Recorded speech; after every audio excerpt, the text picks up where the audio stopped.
عبد المطلب اپنے بیٹے عبداللہ، ابو طالب، ابو لہب اور دیگر جو سو لڑکوں کے ساتھ مکے کے اندر سرخرور اور مکے کے اندر باعزت گھرانہ جو سو مانا جانتا تھا. پورے عرب کے پٹی میں ان کی بہت بڑی عزت ہوا کرتی تھی، کیونکہ قریش کے بڑے معزز گھرانوں میں سے تھے اور حاجیوں کی خدمت کی وجہ سے ان کی عزت بہت بلند تھی پورے عرب کے علاقوں میں. زندگی دن بیتے چلے گئے، یہاں تک کہ عبد المطلب کے لڑکے عبداللہ کا نکاح طے پایا گیا. قریش قبیلے کی ایک سب سے معزز گھرانے کی خاتون جس کا نام حضرت آمنہ تھا، جو پیارے نبی محمد رسول اللہ صلی اللہ علیہ وسلم کی والدہ ہیں.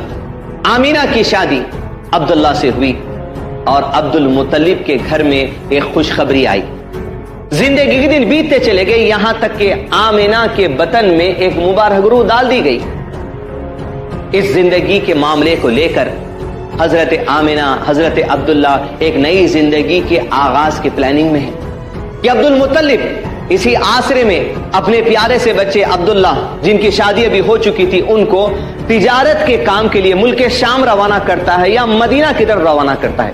لیکن اسی عصر میں عزیزان ملت، جب حضرت عبداللہ پیارے نبی صلی اللہ علیہ وسلم کے والد جب نکلے ملک شام کی طرف تجارت کے سفر کے لیے، تو تجارت کر کر جب وہ پلٹ کر مدینہ سے واپس آ رہے تھے، اطلاع دی گئی کہ حضرت عبداللہ جو پیارے نبی صلی اللہ علیہ وسلم کے والد ہے، مکے کے راستے میں آپ کا انتقال ہو گیا.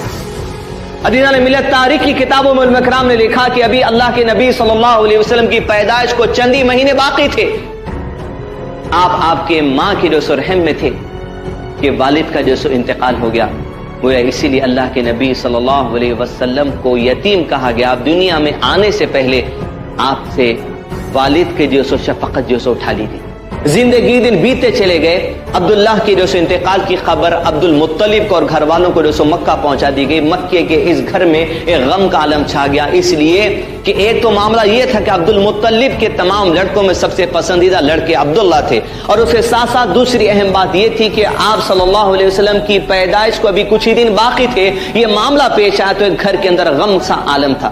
لیکن اسی غم کو اپنے دلوں میں سوائے ہوئے کہ لوگ اپنی زندگی کو آگے لے کر بڑھتے چلے گئے. یہاں تک کہ مکے کے اندر عبد المطلب کے زمانے میں بہت بڑا واقعہ پیش آیا، جو آپ صلی اللہ علیہ وسلم کی پیدائش سے ٹھیک 50 یا 55 دن پہلے کی یہ بات ہے کہ صنع شہر جو یمن کے اندر ہے، وہاں کا جو بادشاہ تھا ابرہہ، وہ ایک بہت بڑی گندی سازش کے تحت کعبۃ اللہ کو گرانے کے لیے، کعبۃ اللہ کو ڈھانے کے لیے صنع شہر جو یمن کے اندر ہے 60,000 کی فوج تیار کر کر مکے کی وادی کی طرف نکلتا ہے، اس گندے ارادے کے ساتھ کہ اللہ سبحانہ و تعالیٰ کے اس گھر کو گرا دیا جائے، اس کو نیست و نابود کر دیا جائے. اس پلاننگ کے ساتھ وہ 60,000 کا لشکر لے کر نکلتا ہے. لیکن عزیزان ملت، اس موقع پہ آپ کے سامنے وہ بات رکھ دوں، ایک بہت بڑی سازش ٹھیک اسی طرح وہی علاقے سے کی گئی جس علاقے سے ابرہہ نے آج سے کئی ہزار سال پہلے کی تھی. یاد رکھیے کہ حوثی گروپ نے تقریباً اکتوبر 2016 کے مہینے کے اندر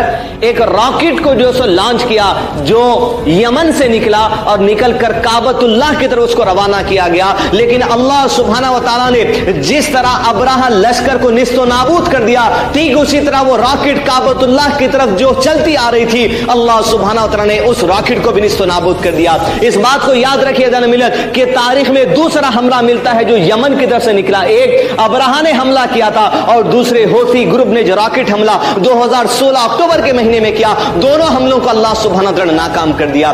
اسلام دشمن طاقتیں جان لے کہ جو بھی اللہ سبحانہ وتعالی کے گھر کی طرف نظر اٹھائے گا اپنے گندے ارادوں کے ذریعے، تو اللہ سبحانہ وتعالی اپنے گھر کا محافظ ہے. جب تک وہ چاہے گا اس گھر کی حفاظت کرتا رہے گا، چاہے کوئی انسان، کوئی مسلمان اس کی حفاظت کے لیے آگے آئے نہ آئے، لیکن اللہ سبحانہ وتعالی اپنے جو سو گھر کی حفاظت کرنا جانتا ہے. اللہ سبحانہ وتعالی نے حفاظت کی، آج بھی اس وقت بھی. کس طرح برباد کر دیا گیا. سورہ فیل قرآن مجید میں اللہ تعالیٰ فرماتے ہیں الم تر کیف فعل ربک باصحاب الفیل، کہ آپ نے نہیں دیکھا کہ کیسا ہاتھی والوں کو اللہ سبحانہ وتعالی نے تباہ و تاراش کر دیا، کہ گویا وہ کھائے ہوئے بھوسے کے مانند ہو گئے، گویا ایسے ہو گئے کہ چوڑیوں کے